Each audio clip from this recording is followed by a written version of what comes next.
Blog Talk Radio.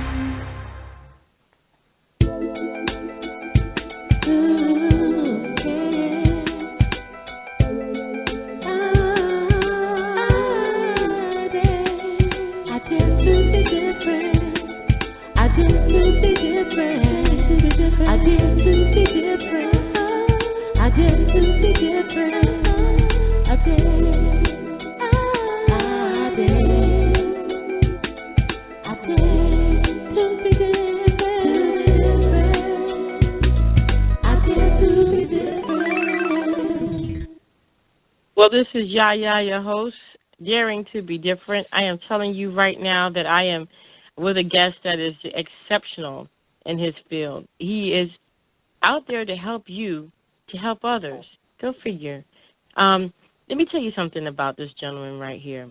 James is a wonderful, wonderful person, as far as I know, business person all around. He is out there to give you any assistance you may need in the business, the field of business, and to train your employees, yourself. If you need anything at all when it comes to business, you need to contact him, because I'm telling you right now, that's going to be the person that's going to get you a step ahead of everyone else, and you need that. Everybody does. So again, we are here, second half, with James from SiliconEdge. James, welcome to the show again. Great, thanks for having me back. Oh, no problem at all. I appreciate you being here on the show. We're going to go into something that's really, really important, and I know it touches your heart, and you have this on your site, but I wanted to go over it. The women in the industries, as far as being, leadership position. That is something that's really lacking, isn't it? Mm-hmm. I think overall, yes, we see that. Wow. And so, tell me more about what you do to help get that, get women into the industry, or helping the women to become more prominent. Yeah, I think so. We developed a program. First, we have an overall leadership, which we call high impact, right? Meaning not just a leader, but affecting things in a more, again, business ROI kind of focus. But over the years, one thing that I've noticed, of course, we've all seen, is an apparent lack of women in leadership skills, and there's a number of reasons why. First thing I wanted to back up, though, is maybe define how we differentiate between leadership and management. If you look online, there's dozens and dozens of articles and debates. Some people say these words are interchangeable. Some say they're not. But at least for our own material, we do differentiate between the two. So we look at management, perhaps the difference is that would be in a position which is more appointed. So the staff or the subordinates maybe don't have any voting right or approval process of who that manager would be, right? You only have one manager. A leader could be that manager as well, but a leader may be someone else who more inspires or doesn't have that official title or rank, but people are still admiring or going to as well. So they can be separate person, or they could be the same. We see this on sports teams as well, right? There's someone who's inspiring or leading. So we're looking at someone who may not be appointed but is able to lead. And in that case, you would think it would be even more inclusive of women, because even if you're not appointed, you could still lead. So as I went through a lot of the literature over the years, and even looking at Sheryl Sandberg's book and a lot of these, I think there's a lot of good ideas, but I think a lot of these are missing on what women are facing and what specific strategies they can use to both get the leadership position and excel in that. So what we did, or what I did, was went back, and I'm using the psychological jujutsu, but went back into looking at things like evolutionary psychology, right? What's happening. And an example of this is, if you look at different roles women play, one of the things of coaching, one of the biggest things that actually we coach on is marital relationships, right? Happy life, happy wife, happy life type of thing. And I think what a lot of men don't understand is, like any person, women, men, we change hats, we change clothes based on the role that we play. And so you might have, your wife could be a very high-powered business person, but when she steps back into the role of a mother, it will be different than perhaps the spouse. That's obvious. It should be obvious, but we miss that. Right. Same thing as well. So the issue I think that a lot of women are facing is, it's like men, we mentioned before, like if you're over 40, at all points of our career, there's a certain inflection point where the rules change dramatically. And by that I mean for women, if you look at things like emotional intelligence, like EQ, I think interpersonal skills, all the way from elementary school to the 20s, women are far superior than men, right? And obviously there's outliers either way, but I'm just saying, generally speaking, right, they're much more in touch with what other people are thinking and how to motivate. There's a lot of these factors. So that would seem to be, in a lot of ways, the perfect skill set which is needed for leadership. That's one of the core skills. I think what happens, though, is once you get into, say, these leadership positions above 30, you're now dealing with almost like going from the minor leagues to the majors. So overall, the women have certain skills greater than men, but a lot of the men become roadkill along the way.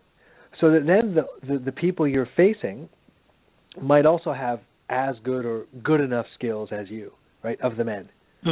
But what a lot of the men had developed over time, and it's just a lot of socialization, et cetera, would be the self-confidence, and also I'd say, I don't want to say too aggressive, but at least that very high level of assertiveness.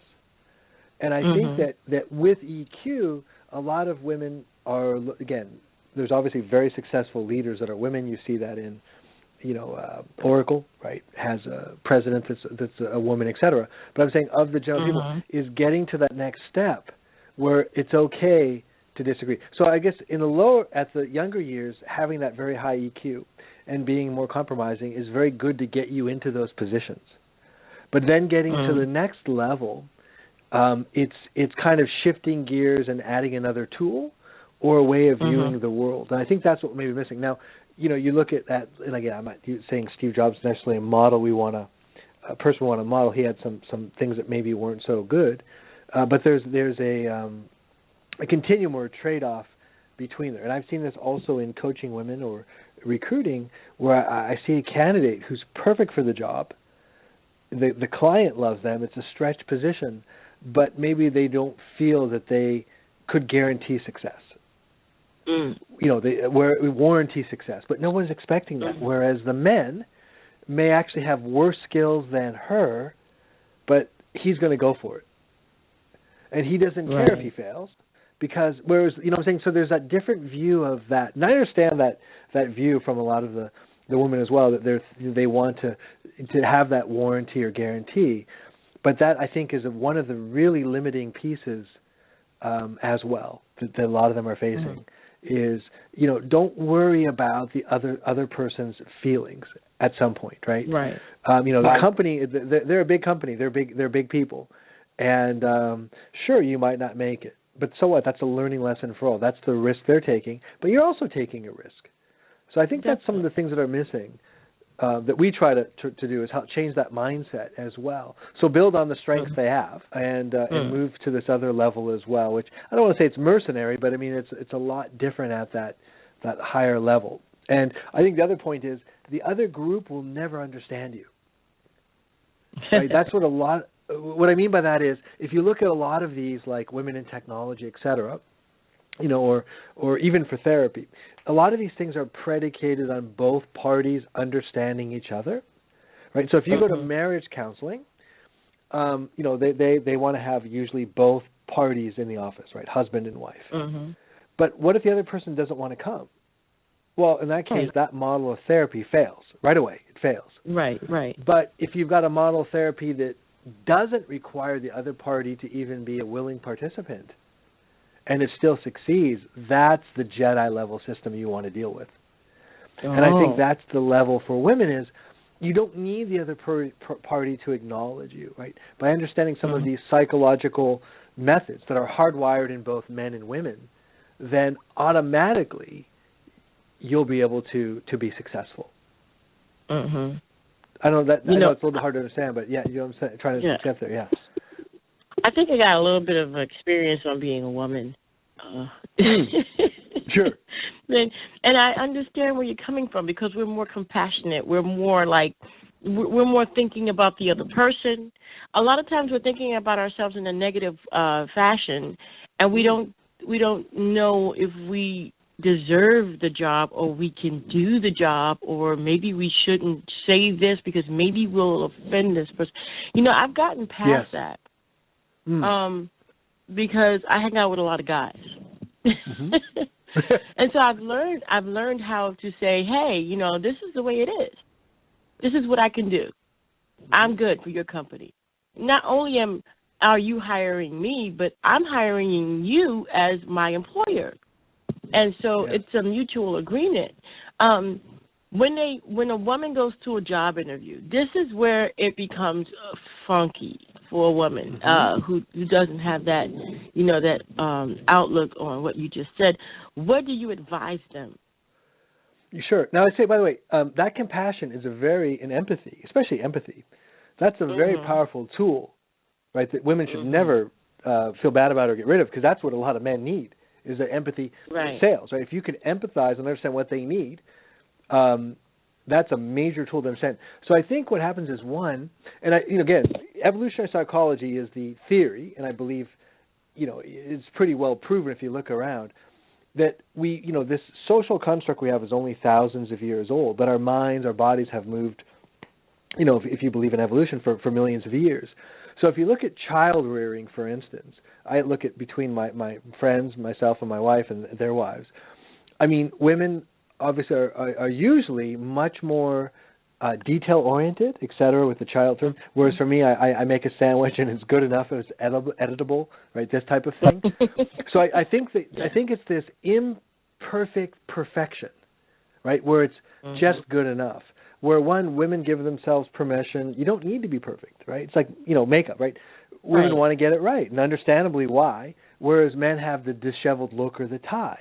Now, I know there's still the difference between sexes of how people view you, but at least in the business context, you know, you can have things that are not perfect, things that are chewing gum and baling wire, and it's okay to push the envelope and then retreat. You know, there's a lot of scientific studies that have been done on negotiating as well, that a lot of the pay gap is from women not negotiating as hard as men. And of course, businesses will always pay less. And the issue is they're just backing off because it's used to that compromise. So I would say to women, don't be afraid to push the envelope. And there's techniques you can use then and back off to maintain the relationship. But there's another point, which is called traumatic bonding. And that is, the most crassest sense, we all call that makeup sex, right? But when people get in fights, whether it's men or women, et cetera, a lot of times the relationship is more strengthened after that brouhaha or fight than before it, when both people had that facade on. Right. Right? So the issue is, I think women should not be afraid to push for what they want and move it forward, because there's really nothing to lose. And in fact, even if there's a conflict, the relationship will probably be stronger from that conflict than by never having that conflict. And that's counterintuitive. You're very right. And it's hard to be a person. Okay, how would I put it? Because I'm trying to think back. You know, when I first started into, you know, becoming productive in the employment, you know, part of it all. I was 16 years old. I got a job at a deli, you know, and I was focused on more schoolwork than I was on the deli, and it showed in my work. When we are not focused on completely something that we really don't want to do, but should we take it, or should we go ahead and get the training we need and then go for it? Yeah, I exactly. And I think that's the difference with men. Again, there's always outliers. There's women that are very successful doing what I'm suggesting, and there's a lot of men that are sitting in the basement of their parents' house that haven't made it. But if you look at the people that are successful, men or women, it's the ones that are looking for this stretch goal, right? I'm pretty confident I have 75% of what I need, and I know that I can learn or find out what I need and get that in the time required. I'm going to go for it, right? These are the people that are moving forward. So one thing that we'll find is if you look at this, even, and this is, I think, another reason why the stats look so bad about women in leadership, most boys, most men are raised that way. There's a lot of studies even in child rearing. And again, this is not good and bad. It's the yin and the yang again. They're both positive.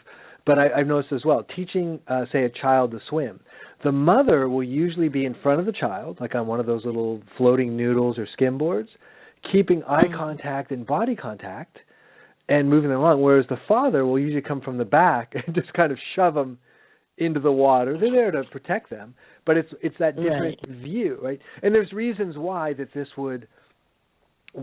evolution would favor certain genes or outlooks. In this case, these are not physical components; these are a psychological component of how we view the world. And again, they're still very, very elastic, very plastic. But I think one is you've got, say there's 1,000 women and 1,000 men. If most of the men already have these skills and they're weeded out, right? So for instance, a number of them don't have EQ or this or that or bad social skills. They're weeded out of the process. But at the end, you may have 10 women candidates out of that 1,000 for a leadership role. But there may be 50 or 100 for the men that were able to improve their EQ and other skills, soft skills to a certain level, but they've already had this innate or early trained, let's say, assertiveness and confidence to go to that next level. I mean, can't tell you the number of guys I've met, again recruiting, et cetera, that have, I mean, almost, I won't say laughable, very weak skills, and yet they consider themselves and demand a certain amount of pay. They demand this particular treatment, whereas I'm looking at some of these female candidates that I know, because you've talked to them, you have the resume, you work with them, that are far superior, but are simply not moving that forward. And again, it's easy to say move it forward, but I think what our training is offering is a framework to understand where you are, what gaps you have, why these gaps might come about, that it's not your fault, right? There's evolutionary factors, et cetera. However, it's completely in your control to get to make these skills or these gaps, and most importantly, there's specific techniques, very easily learned, and specific scripts and words that can be used that convey exactly these attributes, right? Wow. And what I mean by that is, the way the person is, we all have this high hardwired receivers and sensors of who's the alpha male or the leader, and we fall into line, right? We see this with uniforms, right? You see a person in the military, whatever, certain respect. And so a woman can use these as well and tap right into that. So the issue for the women is, one is the mindset of getting in there and using this and understanding the gap. The second one is using these scripts and techniques, and again, they become second nature quite rapidly, using the positive ones to get both the women and men to see them as a leader, and at the same time avoiding certain communication patterns and scripts that would show them not to be that leader. If you can do those two things, you fly right to the top. Wow. Okay, so how do we get more women into the industry as a whole and employment leadership roles? How do we do that? Yeah, I think obviously we have the issue of, feeding the pipeline from an early age, and I think people are working on that. I'm working on kind of the point that you've already got someone, they only have one life to live, unless you believe in reincarnation. So let's try to help them get there now, right? And that's the issue, is getting them to understand, if you want it, you can take it. So it's working on that mindset and then arming them with those scripts. I'll give you an example of what I mean by one of these scripts. Let's say that you had a situation where a product that your company was developing was broken and not working. Depending on how this is done, a leadership male that either fell into these scripts or had developed these over time would say something like, okay, the weakest way to say that would be, look, we got a problem, and don't worry, we're going to fix it. As soon as you say that, you have the thing framed as a problem. You tell me not to worry, and whenever you tell me something, I'm always thinking the opposite. So if I shouldn't worry, I probably should. And you're going to fix it, which means you haven't. Right? Now, that's a very true thing, and a lot of women might say that. A lot of men would say that too, but neither one would be in leadership. If you could simply change the syntax of that and maybe some of the pronoun and some of the things to something like this, not even we or I, how about make it a third party? There's a problem. And then change the problem to challenge or opportunity. There's a challenge now, and we are working on it, or and now it becomes a progressive tense that something's being fixed. That gives a huge amount of confidence as well. So I think there's these aspects as well that make a huge difference in the way that women are perceived. And also I think then they get that positive feedback that, wow, I can do it. I mean, I know they can do it. You probably know they can do it, but they have to believe they can do it. They have to also, and also we how we get feedback from people as well. And don't get me wrong, I've done a lot of coaching of women. There's a lot of guys out there, a lot of women as well, but guys that can be jerks, and they may internalize that, right? That feedback. Whereas a guy is like, he's a jerk. I just don't care. Screw you. But so a lot of times the woman may take it more sensitively and say, wow, is it me? Well, no, it's not you. It's that person. You can use that as feedback, but it shouldn't deter you from what you're doing at all. It goes with it. So again, it's this mindset, I think, which is kind of lacking. But I think understanding that they're in completely control of this, and they don't need approval from anyone to be a leader and to run things the way that they feel makes business sense. Again, it's you're touching on every single last point, and you know what? The time has gone faster than the first interview we had. But I think that being a woman, it really does help me to hear that it's not my fault, because women internalize things too. There's a lot of times that we don't want to speak out because we think, if I do speak out, maybe I'll lose my job, or maybe they won't respect me, or maybe, because the office is all men, oh my gosh, I'm going to get, you know what I mean? So what would be the main thing that you would say for a woman when she goes out for that position in leadership? Sure. And by the way, I still think that, again, that those are very good skills to have, thinking how other people think. We all know plenty of men that blurt something out and lose their job because they didn't think the situation through. So that is a positive thing. But I think that this internalization of it's my problem, or it's that risk-taking, pushing out, that in this business environment, it's a lot more fluid, it's a lot more forgiving than we might think. And you can push the envelope. So I would say try to push outside your comfort zone, even if it's a little bit every day. Say something that seems to you a little bit more random or outside your comfort zone, and see the reaction. And you'll find out that a lot of times that envelope is a lot further than you are. I would also look at some of what some of the other folks are doing as well, how they're pushing it. Now, obviously, of course, we do know that men and women are looked at differently.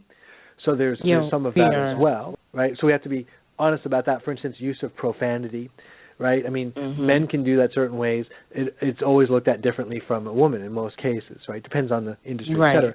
So, but again, we would pick a different communication pattern that could accomplish the same thing. Also, I'd say for women, using sarcasm is a great way to counter a lot of those things. Right? There's a lot of ways to take control, silence, sarcasm, where you immediately are seen as a high-status leader from the way that you carry yourself.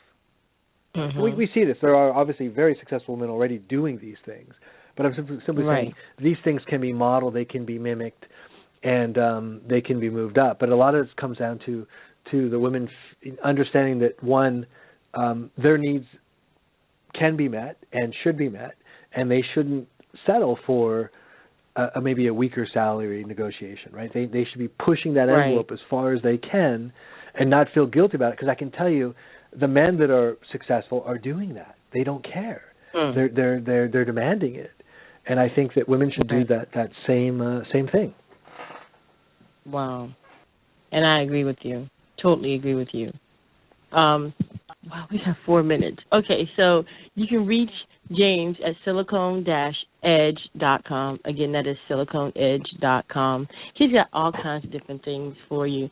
But I do suggest it to women, especially if you want to be in a leadership position, to reach out and get some education. Get that training first, because you're going to need it. Obviously, going into a cold and like a cold, like what they say, cold interview or whatever is okay. I mean, if you believe that you can do it, but if you really want that extra boost, you need to contact James at SiliconEdge and get that extra that oomph that you need to get that position and keep it.